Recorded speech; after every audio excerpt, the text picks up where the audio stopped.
Hello বন্ধুরা, একটু ভাবুন তো, সমুদ্রের গভীর অন্ধকারে একটা এমন দানব ঘুমিয়ে আছে যাকে নিয়ে শত শত বছর ধরে গল্প, কল্পকাহিনী আর কিংবদন্তি বানানো হয়েছে।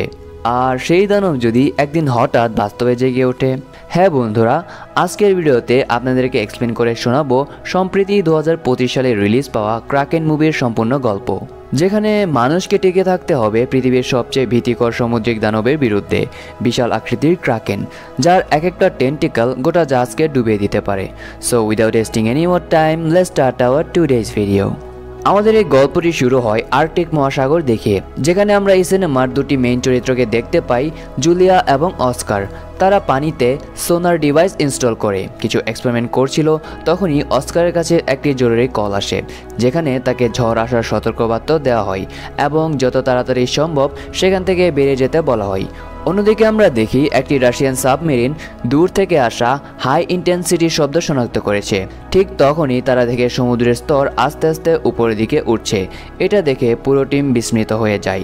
এদিকে জুলিয়ার স্ক্যানারও বুল রিডিং দিতে শুরু করে, আর তারা যেখানে ক্যাম্প করেছিল তার চারপাশের বরফ ভাঙতে শুরু করে। অস্কার দ্রুত জুলিয়ার কাছে এসে বলে এখনই এখান থেকে বের হতে হবে, কারণ সময় একেবারেই নেই। কিন্তু জুলিয়া এক্সপেরিমেন্ট শেষ না করে যেতে চাইছিল না, কিন্তু আবহাওয়া খারাপ হতে থাকায় সে শেষ পর্যন্ত অস্কারের কথা মেনে নিয়ে তার স্নো মোবাইলে উঠে বসে। দুজনে পালাতে শুরু করলেও বরফ ভাঙার গতি তাদের ধারণার চেয়েও অনেক বেশি ছিল। অন্যদিকে বরফের নিচে পানিতে থাকা সাবমেরিন টিম বুঝতে পারে যে তারা যে শব্দ শুনেছে সেটা সমুদ্রের ঢেউয়ের নয়, বরং কোনো জীবন্ত প্রাণীর। হঠাৎই এক বিশাল প্রাণী সাবমেরিনে ধাক্কা দেয় আর সব অ্যালার্ম বাজতে শুরু করে। টিম অনুভব করে প্রাণীটি সাবমেরিনকে ধরে টেনে নিয়ে যাচ্ছে পানির অনেক গভীরে।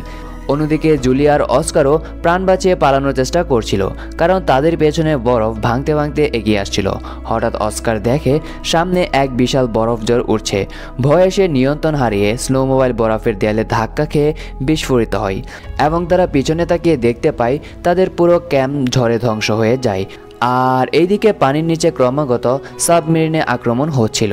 আর ঠিক সেই মুহূর্তে তারা আলোতে বিশাল কিছু টেন্টিকল দেখতে পায়। কিছু বোঝার আগেই প্রাণীটি আবার আক্রমণ করে সাবমেরিন ধ্বংস করে দেয়। তবে ডোবার আগেই ক্যাপ্টেন টিমকে জরুরি সিগন্যাল ছেড়ে দিতে বলেন, যাতে নেভি তাদের খুঁজে নিতে পারে। পরের দিন রাশিয়ান মেরিন হেডকোয়ার্টারে সেই সিগন্যাল পায় এবং তারা বুঝতে পারে সাবমেরিনটি নিখোঁজ। এটা শুনেই অফিসাররা চিন্তিত হয়ে পড়ে, কারণ সেই সাবমেরিনে ছিল ভয়ঙ্কর শক্তিশালী অস্ত্র। তাই তারা অস্ত্র উদ্ধার করতে এক উদ্ধারকারী টিম পাঠানোর সিদ্ধান্ত নেয়, যার লিডার হয় ভিক্টর। সে ছিল নিকোস ক্যাপ্টেনের ভাই। ভিক্টর প্রথমে যদিও একটু ভয় পাচ্ছিল, শেষমেশ তার মা তার বাবার গড়ি দিয়ে তাকে শুভকামনা জানায় এবং ভিক্টরের মনে তখন একটু সাহস জোগে। এরপর ভিক্টর তার টিমকে নিয়ে মিশনে বের হলে তার বাবার পুরনো বন্ধু গভীর প্রকৃতির অ্যাডমিরাল আলশানিস্কিও টিমে যোগ দেন।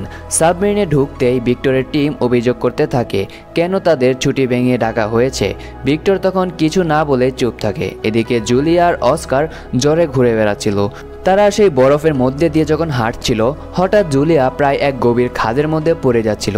তখন অস্কার কোনোভাবে তাকে বাঁচিয়ে নেয়। ফোন চেক করে তারা দেখে সিগন্যাল এসেছে। জুলিয়া তাড়াতাড়ি এক অয়েল রিগ কোম্পানির সাথে যোগাযোগ করে, কিন্তু ঝড়ের শব্দে ওরা কিছুই বুঝতে পারে না। আর কয়েক সেকেন্ড পরেই সিগন্যাল লস হওয়ার কারণে কলটি কেটে যায়।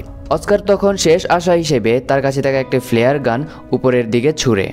হঠাৎই জুলিয়া দেখতে পায় বরফের উপরে লাল এক ধরনের আলো জ্বলছে। কাছে গিয়ে বোঝা যায় এটি সেই জরুরি সিগন্যাল যা নিখোঁজ সাবমেরিনের ক্যাপ্টেন ছেড়েছিল। ওরা তখন বুঝতে পারে যে হয়তো এই সিগন্যাল অনুসরণ করে রাশিয়ান সেনারা সেখানে আসবেই। সেই কারণে তারা সেখানেই বসার সিদ্ধান্ত নেয়, যতক্ষণ পর্যন্ত রাশিয়ান সেনারা সেখানে এসে তাদেরকে উদ্ধার না করছে। অন্যদিকে আমরা দেখতে পাই ভিক্টরের সাবমেরিনও কয়েক ঘন্টা পাড়ি দিয়ে সেই জায়গায় পৌঁছায় যেখানে সাবমেরিনটি নিখোঁজ হয়েছিল। ইমার্জেন্সি সিগন্যালের লোকেশনও তারা পায়, কিন্তু সেখানে তারা সাবমেরিন খুঁজে পায় না। তারা যখন তাদের সাবমেরিনটি নিয়ে সামনের দিকে এগিয়ে যাচ্ছিল, হঠাৎই তারা তাদের রাডারে এক ধরনের অদ্ভুত সিগন্যাল ধরে। সেটা আসলে ছিল একটি তিমির দল, যারা বারবার সাবমেরিনে ধাক্কা দিচ্ছিল, যেন তারা সেই সাবমেরিনটিকে সামনের দিকে এগোতে বাধা দিচ্ছে। কিন্তু অ্যাডমিরাল আলসানস্কি তাদের তাড়াতে লো ফ্রিকোয়েন্সি সিগন্যাল ছাড়ার আদেশ দেন। ভিক্টর এটাতে আপত্তি জানালেও তার কথা শোনা হয় না। সিগন্যাল ছাড়তে সব তিমি সেখান থেকে পালিয়ে যায়, কিন্তু আবারও ফিরে আসে। ঠিক তখনই সমুদ্রের গভীর থেকে আরেকটা সিগন্যাল পাওয়া যায়, আর তিমিগুলো একে একে দূরে সরে যেতে শুরু করে।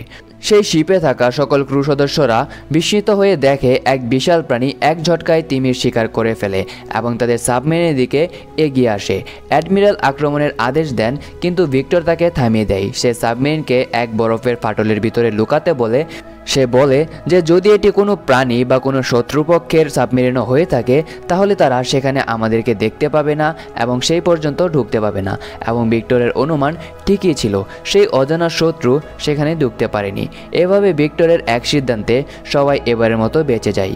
এরপর তারা সিদ্ধান্ত নেয় যে তারা এখন সমুদ্রের উপরে উঠবে, অর্থাৎ বরফ ভেঙে তারা সারফেসে যাবে। তারা যখন বরফ ভেঙে সারফেসে উঠে তখনই তারা সেখানে জুলিয়া এবং অস্কারকে খুঁজে পায়। তাদের অবস্থা খুবই খারাপ ছিল, তাই ভিক্টর দ্রুত তাদের সাবমেরিনে নিয়ে যায় এবং এরপর সে জুলিয়া এবং অস্কারকে তার ভাইয়ের সাবমেরিনে কী হয়েছিল সেটা জানতে চাই। কিন্তু জুলিয়ার কাছেও এর কোনো উত্তর ছিল না। সে শুধু বলে, প্রথমে আমরা মনে করেছিলাম আমাদের সোনার ডিভাইসের বিস্ফোরণেই সমুদ্রে ভূমিকম্প হয়েছিল, কিন্তু আমার যন্ত্রপাতি পরীক্ষা করে দেখি সেদিন কোনো ডিভাইসই ভূমিকম্প রেকর্ড করেনি। তখন জুলিয়ার বিশ্বাস হয় এত বড় নড়াচড়া ভূমিকম্পের নয়, বরং সমুদ্রে কোনো পানির কারণে হয়েছে। এটা শুনে ভিক্টরেরও মনে হতে থাকে যে কিছুক্ষণ আগে তাদের সাবমেরিনে যেই বস্তুটি ফলো করেছিল সেটি হয়তো কোনো শত্রুপক্ষের সাবমেরিন নয়, বরং কোনো জীবন্ত প্রাণী। এবং জুলিয়ার গল্প শুনে ভিক্টর নিশ্চিত হয় এটাই সেই প্রাণী যে বরফ ভেঙে তার ভাইয়ের সাবমেরিন ধ্বংস করেছে। এখানে আমরা দেখতে পাই জুলিয়া তাদের সাথে থেকে অনেক ভয় পাচ্ছিল, কারণ সে ছোটবেলা থেকে সমুদ্রের দানবে বিশ্বাস করত। তাই সে ভিক্টরকে অনুরোধ করে যাতে তাকে আর অস্কারকে সেই অয়েল রিগ কোম্পানিতে পৌঁছে দেয়। এরপর সেখান থেকে তারা কোনো একটি সুরক্ষিত জায়গায় পৌঁছে যাবে। ভিক্টর লোকেশন চেক করে দেখে সেই অয়েল রিগ কোম্পানিটি এখান থেকে বেশি দূরে নয়, তাই সে ওদের সেখানে নিয়ে যাওয়ার জন্য যাত্রা শুরু করে। কিন্তু মাঝপথে আবারও স্ক্রিনে সেই অদ্ভুত সিগন্যাল ধরা পড়ে। তারা টের পায় না প্রাণীটি এবার মাটির নিচ দিয়ে ধীরে ধীরে তাদের দিকে আসছে। তারা যখন রিগ কোম্পানির কাছে পৌঁছে যোগাযোগ করার চেষ্টা করছে, হঠাৎ সমুদ্র বিক্ষুব্ধ হয়ে ওঠে।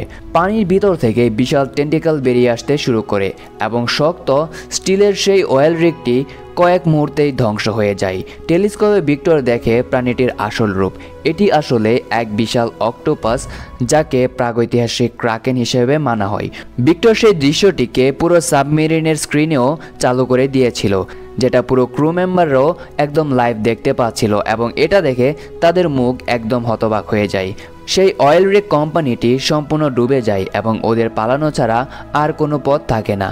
সেই ক্রাকেনটি ওই অয়েল রিগ কোম্পানিটিকে ধ্বংস করার পর এবার তাদের সাবমেরিনের দিকে এগোতে থাকে। অ্যাডমিরাল তখন ভিক্টরের উপর ক্ষিপ্ত হয়ে যায়, কারণ সে সকল ক্রু মেম্বারদেরকে এই দৃশ্য দেখিয়েছে, যার ফলে সকল ক্রু মেম্বাররা নিজেদের মনোবল হারিয়ে ফেলেছে। তখন সে ভিক্টরের হাত থেকে কমান্ড নিজের হাতে নিয়ে দুটো টর্পোড ছাড়ার নির্দেশ দেয়, কিন্তু এতে কোনো কাজই হয় না, বরং সেই ক্রাকেনটি রেগে গিয়ে আরও ভয়ঙ্কর হয়ে ওঠে। আমরা দেখতে পাই সেই ক্রাকেনটি দ্রুত সাবমেরিনের দিকে ধেয়ে আসছে। আর এবার ভয়ে অ্যাডমিরাল আবার কমান্ড ভিক্টরের হাতে ফিরিয়ে দেয়। কমান্ড পাওয়ার সাথে সাথে ভিক্টর সাবমেরিনকে অন্যদিকে ঘোরার নির্দেশ দেয়। এতে তারা অল্পের জন্য বেঁচে গেলেও এক টেন্টেকল সাবমেরিনকে ধাক্কা মেরে ক্ষতিগ্রস্ত করে ফেলে। সাবমেরিন ডুবতে শুরু করে। টর্পিডো রুমে আগুন ধরে যায় এবং 7 জন সেখানে আটকা পড়ে। প্রাণীটি তাদের সেই সাবমেরিনটিকে আরও নিচে ডুবাতে চায়, চারদিক থেকে ঘিরেও ফেলে। এই সময় ভিক্টর সবাইকে নিঃশব্দ থাকতে বলে, কারণ সমুদ্রের প্রাণী শব্দের প্রতি আকৃষ্ট হয়। তাই আগুন নেভানোর কাজও বন্ধ করা হয়। এতে টর্পিডো রুমের কার্বন মনোক্সাইড জমতে থাকে, কিন্তু প্ল্যান সফল হয়। কোনো শব্দ না পেয়ে প্রাণীটি চলে যায়। তারপরে ফাঁদে পড়া মানুষগুলোকে বের করে চিকিৎসা করা শুরু হয়, যেখানে অস্কার আর জুলিয়াও তাদেরকে সাহায্য করে। এতে তারা ক্রুয়ের আস্থা অর্জন করে। পরে জুলিয়া ভিক্টরকে বলে গল্প অনুযায়ী ক্রাকেন বছরের পর বছর ঘুমিয়ে থাকে। হয়তো তার সোনার ডিভাইসের বিস্ফোরণই সেই ক্রাকেনকে গভীর ঘুম থেকে জাগিয়ে তুলেছে। তাই জুলিয়া সবাইকে বলে এই প্রাণী এখন প্রতিশোধ নিতে চাইছে। যদি আমাদেরকে বাঁচতে হয় তবে সোনার বন্ধ করতে হবে। সে আরও জানায় যে ক্রাকেন শিকার করার পর শিকারকে নিজের গুহার ভিতরে টেনে নিয়ে যায়। এর মানে ভিক্টরের ভাইয়ের সাবমেরিনও জুলিয়াদের সেই ক্যাম্পের কাছেই থাকার কথা, যে ক্যাম্পটি পানির নিচে ডুবে গিয়েছিল, কারণ তাদের ক্যাম্পের ওখানেই তারা সোনার ডিভাইসটি ফিট করেছিল। ঠিক তখনই এক অফিসার স্যাটেলাইট মোডের রেকর্ড হওয়া সিগন্যাল শুনে দেখে যে সেটি জুলিয়ার ক্যাম্পের দিক থেকেই এসেছে। ভিক্টর তার ক্রু মেম্বারদেরকে বোঝায় এবং নিজের ভাই ও বাকি সদস্যদেরকে বাঁচানোর জন্য সে ভয়ঙ্কর জায়গায় যাওয়ার সিদ্ধান্ত নেয়, কারণ তার বিশ্বাস যে হয়তো তার ভাই এবং বাকিরা এখনও বেঁচে আছে। কিন্তু ক্রু সদস্যরা এতে রাজি ছিল না, কারণ তাদের মতে তাদের কাছে থাকা সামান্য অস্ত্র দিয়ে ওই ভয়ঙ্কর ক্রাকেনকে থামানো সম্ভব নয়। তাই যত তাড়াতাড়ি সম্ভব সেখান থেকে চলে যাওয়াই ভালো। কিন্তু ভিক্টর ক্যাপ্টেন হিসেবে দায়িত্ব এড়াতে চায়নি, তাই সবার আপত্তি সত্ত্বেও সে সাবমেরিন খুঁজে বেড়ায় এবং না চাইলেও বাকিরাও তার সঙ্গে যেতে বাধ্য হয়। তারা পৌঁছে যায় এক ভয়ঙ্কর খাদের কাছে, যেখানে নামতে ভিক্টর একটি মিনি সাবমেরিন ব্যবহার করে তার সঙ্গে দুজন অফিসারকে নিয়ে নিচে নামে। খাদের ভেতরে তারা শত শত ডুবে যাওয়া জাহাজ দেখে, যেগুলো হয়তো অতীতে সেই ক্রাকেন নিয়ে এসেছিল। অর্থাৎ জুলিয়া যে ক্রাকেনের গল্প বলছিল সেটা কোনো মিথ্যে নয়, একেবারেই সত্যি। এ সময় তারা ভিক্টরের ভাই আলেকজান্ডারদের সাবমেরিনও খুঁজে পায় এবং তাদের সেই সাবমেরিনের সামনের অংশটা কিছুটা অক্ষত থাকায় ভিক্টর মিনি সাবমেরিন নিয়ে সেটির সঙ্গে জুড়ে দেয়। ভিতরে গিয়ে সে দেখতে পায় তার ভাই আলেকজান্ডার এবং বাকি কিছু ক্রু মেম্বাররা এখনও বেঁচে আছে। নিজের ভাইকে জীবিত অবস্থায় দেখতে পেয়ে ভিক্টর অনেক খুশি হয়। আলেকজান্ডার তাদেরকে জানায় যে তারা বুঝতে পেরেছিল যে ক্রাকেন তাদেরকে সাউন্ড ডিটেক্ট করেই আক্রমণ করবে, যে কারণে তারা সাইলেন্ট মোড ব্যবহার করেই এখনও বেঁচে আছে। কিন্তু মিনি সাবমেরিনের জায়গা কম থাকায় ভিক্টর দুবারে লোকজন বের করে আনার সিদ্ধান্ত নেয়। প্রথমবার একদল পাঠিয়ে দেয় আর সে নিজে ভাইয়ের সঙ্গে থেকে যায়। কিন্তু প্রথম দল মাঝপথে যেতে ক্রাকেন আবার জেগে ওঠে। ভিক্টর আলেকজান্ডার বিশেষ মিসাইল চালু করার চেষ্টা করে। বহু কষ্টে কম্পিউটার চালু হয় এবং মিসাইল অ্যাক্টিভেট হয়, কিন্তু তখনই মিনি সাবমেরিনের এক ট্র্যাকার ভুল করে চালু হয়ে যায়। তার শব্দে আকৃষ্ট হয়ে ক্রাকেন সেটার দিকে ছুটে যায়। এই ফাঁকে অ্যাডমিরাল আলসানাসকে সুযোগ নিয়ে মেইন সাবমেরিনকে উপরের দিকে তুলতে আদেশ দেয়। ভিক্টর আর আলেকজান্ডার মিসাইলের কোর ঢুকিয়ে চালু করে দেয়, কিন্তু ক্রাকেন তাদের কাছে এসে পড়ে এবং সে নিজের টেন্টিকল দিয়ে ভিক্টরের সাবমেরিন আঁকড়ে ধরে। মৃত্যুর মুখে দাঁড়িয়ে দুই ভাই রেডিওতে একে অপরের সঙ্গে শেষবার কথা বলে এবং নিজেদের ভুলের জন্য তারা একে অপরের কাছে ক্ষমা চায়। তবুও তারা হাল ছাড়ে না এবং একসঙ্গে সুইচ টিপে এক প্রচণ্ড বিস্ফোরণ ঘটায়। বিস্ফোরণের ফলে ক্রাকেন ছিন্ন ভিন্ন হয়ে মারা যায়। তবে এই দিকে সাবমেরিনে পানি ঢুকতে শুরু করে। দুই ভাই মিনি সাবমেরিনের দিকে ছুটে যায়, কিন্তু এক প্রবল ঢেউয়ে তারা আলাদা হয়ে যায়। ভিক্টর শেষ মুহূর্তে আলেকজান্ডারের হাত ধরে তাকে নিয়ে মিনি সাবমেরিনে ঢুকতে সক্ষম হয়, কিন্তু সমস্যা হয় মিনি সাবমেরিনের মূল জাহাজ থেকে আলাদা হতে পারছিল না আর মিসাইল কয়েক সেকেন্ডের মধ্যেই বিস্ফোরিত হবে। এই কঠিন পরিস্থিতিতে ভিক্টরের মনে পড়ে এমার্জেন্সি লিভারের কথা। সে প্রাণপণ টেনে ধরে আর ঠিক বিস্ফোরণের আগেই মিনি সাবমেরিনটি সেই ধ্বংসাত্মক সাবমেরিনের থেকে আলাদা হয়ে যায়। পানির নিচে অ্যাডমিরাল এবং তার পুরো ক্রু তাদের অপেক্ষা করছিল। অনেকক্ষণ খবর না পেয়ে তারা হতাশ হয়ে ফিরতে চাইছিল। তারা মনে করছিল আলেকজান্ডার এবং ভিক্টর হয়তো সেই ক্রাকেনের সাথেই মারা গিয়েছে। হঠাৎ পানির উপরে ভেসে ওঠে সেই মিনি সাবমেরিন। ভেতরে ভিক্টর আর আলেকজান্ডার। ওদের দেখে সবাই আনন্দে উল্লাস করে। আর তখন ভিক্টর নিজের বাবার সেই ঘড়ি আলেকজান্ডারকে দিতে চাইলে আলেকজান্ডার তা নিতে অস্বীকার করে আর বলে, তুমি এর আসল যোগ্য। আর এরই সাথেই অসম কনসেপ্টের সায়েন্স ফিকশন অ্যাকশন সিনেমাটি এখানেই শেষ হয়। তো বন্ধুরা, এটাই ছিল ক্রাকেন 2025 সিনেমার একদম শুরু থেকে শেষ পর্যন্ত কাহিনী। ভাবতেই অবাক লাগে, মানুষ যতই শক্তিশালী হোক, প্রকৃতির রহস্যময় শক্তির সামনে আমরা আসলে কতটা অসহায়। ক্রাকেন হয়তো শুধু সিনেমার দানব, কিন্তু সমুদ্রের অন্ধকারে এখনও হাজার রহস্য লুকিয়ে আছে, যেগুলোর খোঁজ আমরা এখনও পাইনি।